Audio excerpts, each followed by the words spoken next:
Já chega e estou cansado. As mentiras, a traição com homens com seu segurança em algum momento. Chega. Desde a esposa de Ja Rule expondo por trair com seu próprio segurança até a parceira de Benzino postar prints que os puseram por curtir homens até Trina soltar apenas 4 palavras aludindo à sexualidade de French Montana. Estamos analisando momentos em que esposas e parceiras de rappers os expuseram por serem gays. Vamos começar com Ja Rule. Poucas coisas no hip-hop batem mais forte do que uma história de volta após prisão.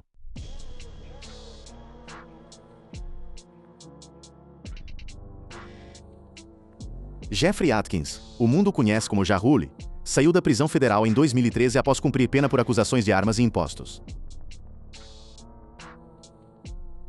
Ele tinha cumprido seu tempo.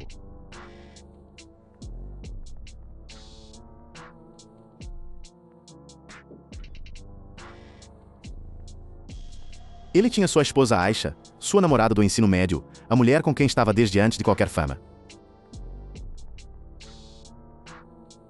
Por todas as contas públicas, Ja Rule tinha construído exatamente o tipo de história de amor leal e fundamentada que o hip-hop raramente consegue celebrar.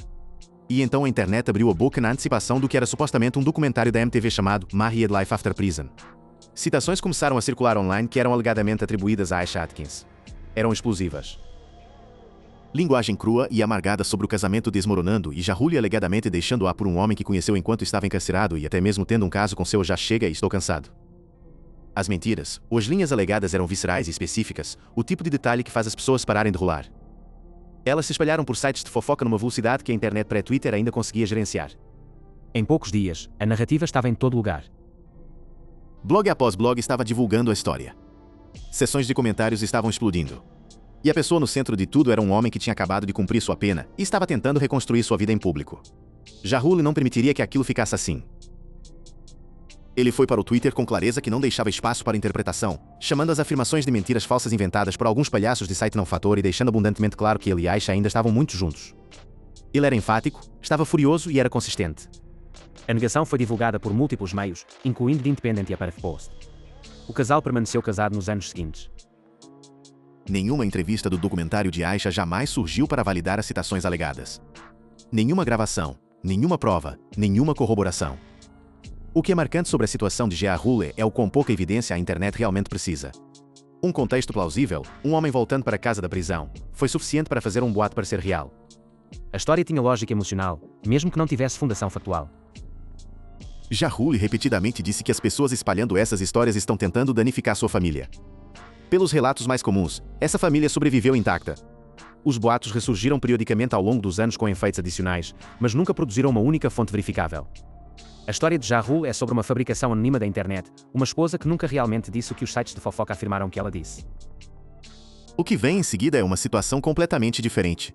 Uma mulher real, mídia social real e alegadas provas na forma de prints que toda a internet podia ler por si mesma. Benzino, Raymond Scott, Benzino, ex-coproprietário de Source e figura antiga na infraestrutura da indústria do hip-hop, se viu no centro de um tipo muito diferente de exposição no final de 2025. E veio de alguém que tinha estado sentado na sua cozinha. Alta Art, mãe de um dos filhos de Benzino e sua ex-parceira de longo prazo, postou que ela alegava serem prints reais de mensagens de texto no Instagram. Estas não eram insinuações vagas ou sussurros de segunda mão. Ela estava colocando alegadas provas diretamente na frente do público e deixando pessoas lerem por conta própria. As mensagens, conforme postadas, o acusaram de estar em um relacionamento sexual com o cantor de R&B Bobby V e de admitir bissexualidade. Linhas como "você era realmente Bobby V" e "então, você está admitindo sua bissexualidade" ou "OMG" estavam bem ali nos prints alegados para qualquer um ver. Ela enquadrou tudo como uma traição, algo que revelou depois de tentar fazer o relacionamento funcionar. A resposta de Benzino foi ameaçar a ação legal por difamação. De seu conhecimento, Carlos, sou eu gay? Bem, é isso. Eu não o conheço por ser gay. É por isso que quero e isso está no meu direito. Então, primeiro de tudo, ela não está em seu juízo perfeito. Ele não passou linha por linha pelas alegações. Ele não ofereceu uma refutação detalhada das reivindicações específicas. Sua posição era que o que ela estava fazendo era ilegal e ele pretendia abordar através dos tribunais. Se alguma ação legal realmente se materializou ou não, o momento da mídia social já tinha feito seu trabalho. Prints não desaparecem. A conversa já tinha se espalhado muito além do Instagram para a cobertura do Hot 97 e Hot New Hip Hop. O que torna este caso marcante é a especificidade. Não é sobre escolhas de moda ou proximidade de prisão. É sobre indivíduos nomeados e alegadas admissões diretas. O próprio Bobby já teve sua própria história pessoal turbulenta na imprensa ao longo dos anos, o que apenas adicionou camadas à reação do público. Benzino consistentemente manteve uma identidade pública heterossexual ao longo de décadas na indústria. E até o momento deste vídeo, ele não confirmou diretamente nenhuma parte do que Alta Art alegou. Mas em uma era em que os prints são a história, negações frequentemente ficam enterradas 3 posts abaixo.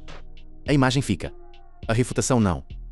Se a história de Benzino é sobre uma parceira tornando públicas o que ela alega serem provas diretas, a versão dos eventos do Dr. Dre é algo muito mais antigo e muito mais mitologizado. Nascido não em uma separação bagunçada, mas no meio de uma das guerras mais feias que o hip-hop já viu. O caso de French Montana é diferente. A mulher que mal disse nada acabou dizendo mais que o suficiente. French Montana. Karim Kabucos, French Montana, tem a entrada mais diplomaticamente entregue em toda essa lista, graças inteiramente a como Trina escolheu lidar com o que quer que ela soubesse ou pensasse que soubesse ou sentisse sobre o tempo deles juntos. Os dois foram associados publicamente em torno de 2013 e 2014, e a natureza do seu relacionamento era um assunto de curiosidade significativa no ecossistema de fofocas na época. Quando Trina apareceu no The Breakfast Club e em outros espaços de entrevista para discutir seu histórico, sua linguagem era notavelmente cuidadosa e notavelmente carregada. Ela disse que nunca realmente namoraram. Ela disse que eram apenas amigos. Ela disse que não queria expô-lo. Ela o chamou de um tipo diferente de indivíduo. Karen Civil cobriu a entrevista em detalhe adicional. E então ela parou de falar. E o que ela já tinha dito apenas ficou lá aberto à interpretação em uma sessão de comentários, que estava feliz em fazer toda a interpretação para ela. Quando você é uma mulher famosa que foi publicamente vinculada a um homem, e você diz em uma plataforma sindicada nacionalmente que não quer expô-lo, as pessoas vão perguntar do que você está protegendo-o. A internet fez exatamente isso. A resposta de French Montana foi medida. Ele apontou para a cronologia de seu divórcio como contexto para sua associação e descartou especulações mais amplas como o ruído padrão que vem com a celebridade em um certo nível. Ele continuou se apresentando como heterossexual em sua música e vida pública sem se envolver profundamente na especulação. Mas as palavras de Trina nunca desapareceram completamente. O que ela escolheu não dizer seguiu French Montana por mais de uma década. Na era da mídia social, as coisas que as pessoas escolhem não dizer são às vezes as mais altas. A história de French Montana é construída sobre palavras cuidadosamente escolhidas que deixaram tudo aberto, mas nem toda situação envolveu esposas ou parceiros falando diretamente. Em alguns casos, foram amigos, pessoas de dentro, ou até mesmo as ações do próprio rapper que levantaram as mesmas questões. Dr. Dre. Os boatos em torno de Andrew Young foram assados na mitologia de briga do hip-hop por tanto tempo que quase se tornaram folclore. Esta história não começa com uma esposa ou namorada. Começa com Eazy, com Death Row Records e com o capítulo mais feio da idade de ouro do rap da costa oeste. Durante o auge da briga Death Row vs Ruthless Records nos anos 1990, Eazy deu uns tiros em Dre em discos de disc que chamavam sua sexualidade em termos explícitos e feios. Linguagem projetada não apenas para envergonhar, mas para destruir. Na época, estas eram lidas como puro veneno de batalha de rap. O tipo de coisa que artistas diziam para humilhar rivais da forma mais visceral possível. Mas os boatos não morreram com a briga. Eles ganharam novo oxigênio quando Suge Knight, nunca um homem tímido em fazer afirmações controversas, começou a dar entrevistas nas quais alegou que durante um confronto envolvendo Tupac, Dre fez uma declaração específica reconhecendo bissexualidade. Quando confrontado, as contas de Suga variaram entre diferentes entrevistas ao longo dos anos, e sua credibilidade como fonte é, para ser caridoso, complicada. O Daily Beast documentou o contexto circundante extensivamente. Figuras como Mob James e Reggie Height Jr., ambas conectadas ao círculo interno de Death Row, periodicamente revisitaram o tópico em suas próprias entrevistas, mantendo a história viva na história oral do hip-hop. Nenhuma destas contas vem com documentação. Nenhuma envolve uma esposa ou parceira fazendo a afirmação. O que elas envolvem é a longa tradição da máquina Death Row de usar sexualidade como arma em briga, algo que se estendeu a múltiplos artistas e foi tanto sobre poder e dominância quanto sobre verdade. O silêncio de Dre no assunto foi absoluto. Sua resposta foi essencialmente sua carreira, uma sequência ininterrupta de créditos de produção, construção de império de negócios e uma vida pública que nunca se envolveu diretamente com os boatos. O que eles revelam é que a briga do hip-hop nos anos 90 nunca foi apenas sobre música. Foi guerra total, e cada arma possível foi usada. O caso de Dre é definido por inimigos armando boatos em uma guerra. A situação de Lil Wayne é diferente. O que provocou a especulação não foi um disco de diss ou uma entrevista, mas algo que as câmeras realmente capturaram e transmitiram para o mundo. Lil Wayne. Aqui está uma situação em que você pode rastrear o momento exato em que o boato nasceu porque foi capturado em câmera múltiplas vezes. Em meados dos anos 2000, durante o auge da dominância do Cash Money Records, fotos e gravações de vídeo circularam mostrando Lil Wayne e Birdman compartilhando um beijo muito entusiasmado, a gravação do Rap City, os vídeos dos bastidores. Eles eram reais. Eram documentados. E eram profundamente confusos para muita gente em um gênero que tinha ideias muito rígidas sobre como os homens deveriam expressar afeto um ao outro. Wayne era jovem, genuinamente jovem, quando se juntou ao Cash Money. Ele cresceu sob Birdman essencialmente como uma criança, e o relacionamento entre eles era e permanece uma das dinâmicas mentor-protégé mais complexas da história do rap. Os beijos, quando finalmente foram abordados publicamente, foram explicados por Birdman em uma aparição em podcast de 2021 como uma expressão de profundo afeto paternal. Ele descreveu ver Wayne como um filho. O homem disse que pensava que poderia ser a última vez que se viam um ao outro dados os riscos da vida na rua. E naquele contexto emocional, o beijo era um pai dizendo adeus a seu filho.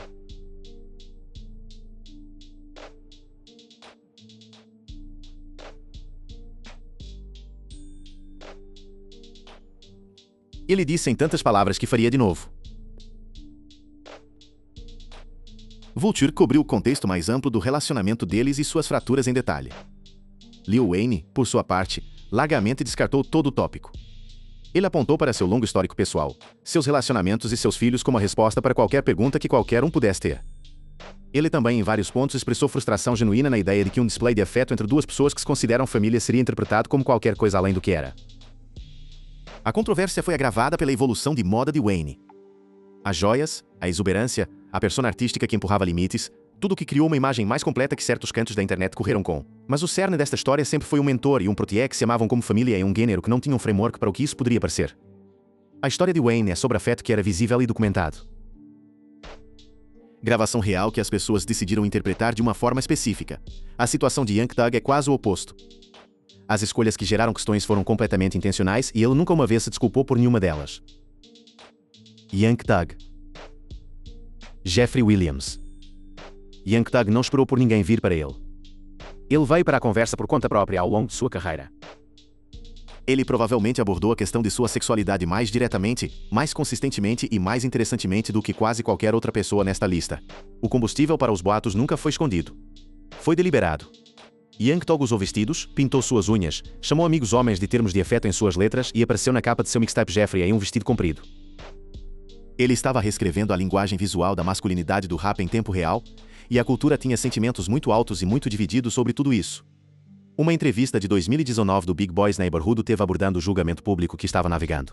E então, mais recentemente, sua aparição no podcast Pivot lhe deu uma plataforma mais ampla e mais receptiva para dizer o que ele vinha dizendo por anos. Isso só teria sido suficiente. Mas ele não parou por aí. Ele continuou para dizer que não tinha problema com a comunidade LGBTQ+++. Sua rejeição do rótulo não era sobre rejeitar a comunidade. Era sobre ser preciso sobre quem ele era. Ele disse que tinha fineirismo na estética, as unhas pintadas, os vestidos, a apresentação de gênero fluido e que tinha passado o estilo para uma nova geração de artistas, incluindo Playboi Carti e Lil Uzi Vert. Ele reconheceu que a pressão pública o tinha feito reduzir certos looks ao longo do tempo, mas insistiu que a expressão era sempre artística, nunca sexual. Ele se descreveu em múltiplos contextos como o homem mais heterossexual do mundo. O que é fascinante sobre a situação de Young Thug é que ela inverte a estrutura usual dessa conversa completamente. Ele não foi exposto para ninguém. Ele foi o que estabeleceu os termos. Os boatos eram uma resposta às suas próprias escolhas criativas, escolhas pelas quais ele nunca se desculpou e nunca voltou atrás. Se você acredita nele ou não, a conversa que ele começou é uma que o hip-hop ainda está ativamente tendo. Young Thug criou a conversa em torno de si através de expressão artística deliberada e enfrentou-a de frente todas as vezes. Birdman, por outro lado, foi parte da mesma conversa visual que Lil Wayne por quase 2 décadas, e ele teve que se apresentar e abordar completamente nos seus próprios termos. Birdman. Brian Williams. Birdman tem um capítulo nesta história que é inseparável do de Lil Wayne. Os dois homens estão vinculados pela mesma gravação, as mesmas fotografias e a mesma confusão cultural que rompeu quando aquelas imagens atingiram a internet. Mas Birdman enfrentou sua própria linha independente de questões além dos beijos de Wayne, incluindo um momento de 2016 onde uma única resposta ambígua de uma palavra a uma pergunta direta foi interpretada de formas que claramente o incomodaram. Em uma conversa do Hot 97, ele abordou os boatos gays diretamente e sem hesitação. Sabe, essa coisa gay e aquela coisa gay. O que você quer dizer? Eu não que ele estava dizendo que você era gay. Vem lá, cara. Vem lá, cara. Sou um gangster heterossexual. Cara. Sua explicação dos beijos de Wayne nesta e em todas as aparições subsequentes onde veio à tona foi consistente. Estes eram 2 pessoas que cresceram juntas, que se amavam como família, e que expressaram isso fisicamente da forma que fazia sentido dentro de seu mundo. Sempre olhei para Wayne como meu filho. Eu o beijaria de novo, ele disse.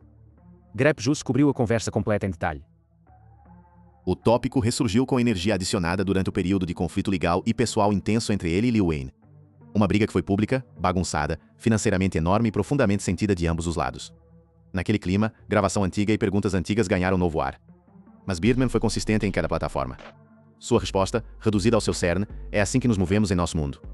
E se você não entender, genuinamente não é problema dele. Birdman lidou com isso diretamente, confrontacionalmente e na câmera todas as vezes que veio à tona.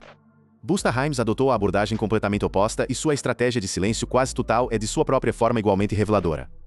Busta Rhymes. Trevor Smith. Busta Rhymes tem uma das abordagens mais interessantes em toda esta lista, o que é dizer quase nenhuma abordagem.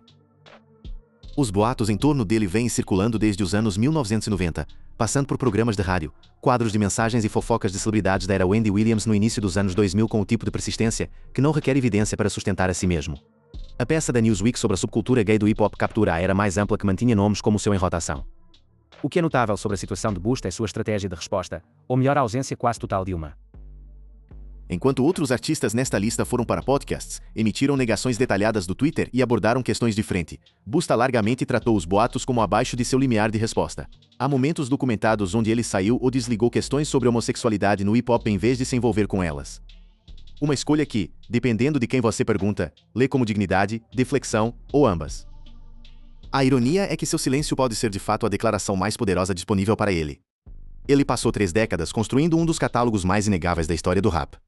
Sua imagem pública construída em energia hipermasculina, performance implacável e uma ética de trabalho que nunca parou, nunca vacilou independentemente do que fóruns e programas de rádio disseram sobre ele.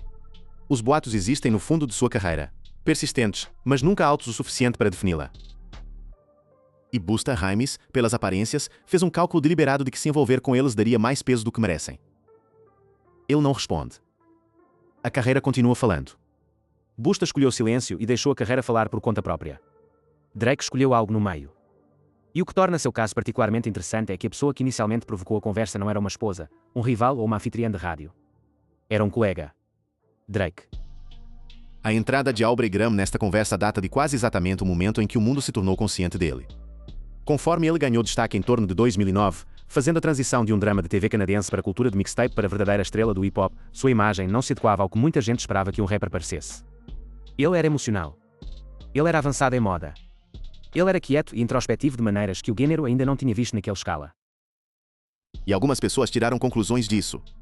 Teyana Taylor, em uma entrevista daquele período, mencionou que quando ela encontrou Drake pela primeira vez, ela tinha inicialmente pensado que ele era gay baseado puramente em sua apresentação e vibe.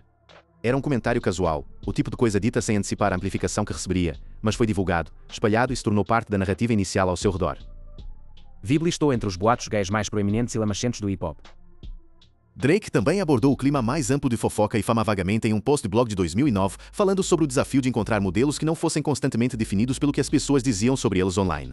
O que aconteceu com Drake nos próximos 15 anos é essencialmente a resposta mais completa que ele poderia ter dado. Ele se tornou um dos artistas mais vendidos na história da música gravada. A imagem de rap é sensível que uma vez gerou suspeita se tornou plano para uma geração inteira de artistas que o seguiram. A questão de sua sexualidade é hoje essencialmente uma nota de rodapé histórica.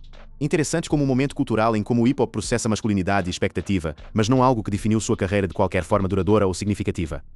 A cultura alcançou o que ele estava fazendo. Apenas precisava de alguns anos. A situação de Drake foi provocada por um artista companheiro fazendo um comentário casual que foi amplificado muito além de seu contexto original. A de Jay-Z envolve alguém que diz que a mídia colocou palavras em sua boca que ele nunca realmente disse. E é seu ex-mentor que teve que sair e esclarecer o registro. Jay-Z. O nome de Sean Carter aparecendo em uma lista como esta pode surpreender algumas pessoas, mas os sussurros existem desde antes de ele ser o rapper mais bem-sucedido vivo. A conversa de máfia gay da indústria do início dos anos 2000 era um tema recorrente em círculos de fofoca do hip-hop, e Jay-Z foi ocasionalmente incluído nessas conversas ao lado de outras figuras poderosas. Jay-Z. Ele está envolvido. Ele está envolvido. Bem, ele está envolvido com ela, está envolvido com esse homem. Os sussurros passaram por talk shows, fóruns online e canais de trás dos panos da indústria com o tipo de persistência de baixo grau que não precisa de evidência concreta para se manter vivo. O momento mais significativo documentado publicamente veio através de seu ex-mentor, Jesus, que se viu na posição desconfortável de ter que esclarecer afirmações que foram torcidas pela cobertura da mídia e implicações que ele nunca pretendeu. Quero fazer uma declaração no que diz respeito ao Jay-Z. Eu nunca disse que ele era a própria resposta de Jay-Z ao ecossistema mais amplo de boatos foi essencialmente construir a persona pública mais impenetrável disponível para qualquer ser humano na Terra. Um casamento de décadas com a mulher mais famosa da música, filhos, participações comerciais que abrangem streaming, esportes, moda e espíritos. A conversa existe na nostalgia do hip-hop da velha escola, o tipo de coisa que as pessoas trazem em conversas de você sabia, mas nunca teve ressonância na corrente principal. O edifício que Jay-Z construiu ao redor de sua vida, e legado simplesmente não deixa espaço para isso. A história de Jay-Z envolve um mentor cujas palavras foram deliberadamente distorcidas pela mídia. A história de Erick Sermon tem uma origem muito mais específica e nomeada, e ele está disposto a dizer exatamente quem acredita que iniciou. Erick Sermon. Uma metade do EPMD. Erick Sermon, a lenda de produção e um dos arquitetos do som East Coast Boom Bap, tem talvez a história de origem de boatos mais claramente originada em toda esta lista. E essa fonte, de acordo com o próprio Sermon, tem um nome.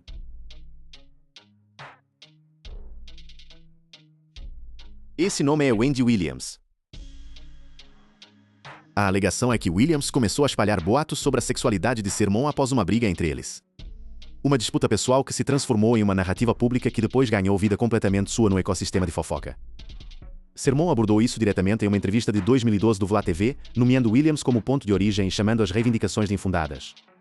Ele também abordou em detalhe em seu próprio recurso do Vlad TV. Ele não desviou a pergunta. Ele foi específico sobre de onde acreditava que o boato veio, por que começou e por que considerava um ato calculado e deliberado de dano. Ele abordou o tópico múltiplas vezes em diferentes plataformas e entrevistas, chamando as afirmações de infundadas todas as vezes, mantendo uma persona pública heterossexual em sua música e vida pessoal ao longo de tudo.